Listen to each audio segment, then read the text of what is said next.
صبح و شام کے سنت اذکار پر 5 احادیث۔ ناگہانی آفات سے حفاظت۔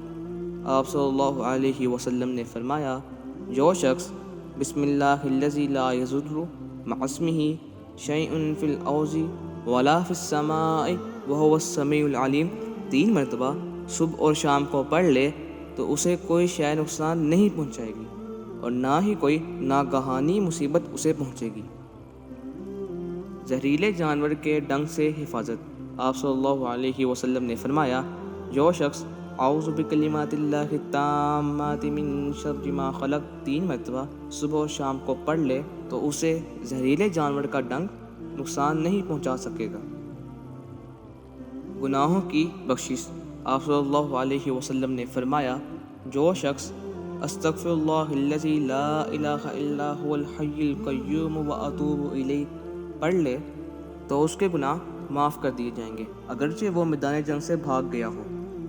میدان جنگ سے بھاگنا ایک کبیرہ گناہ ہے اور اس حدیث کے مطابق یہ عمل کبیرہ گناہوں کو بھی مٹا دے گا۔ شیطان اور جنات سے حفاظت۔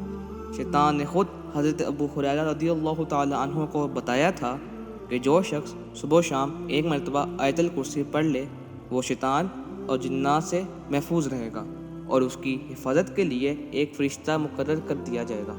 اس وظیفے کی تصدیق آپ صلی اللہ علیہ وسلم نے فرمائی تھی اور یہ پورا واقعہ آپ صحیح بخاری کی حدیث میں پڑھ سکتے ہیں۔ ہر طرح کی پریشانی، جنات، جادو اور شیطان سے حفاظت۔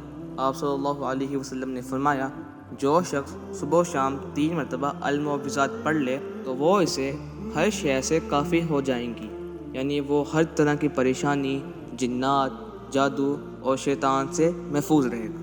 المعوذات سے مراد قرآن مجید فرقان حمید کی آخری 3 صورتیں ہیں۔ ایسے ہی اور اذکار و وظائف جاننے کے لیے سیکھ اسلام کو سبسکرائب کیجیے اور بیل آئیکن کو کلک کیجیے۔ صدقہ جاریہ کے لیے اسے دوستوں کے ساتھ شیئر کیجیے۔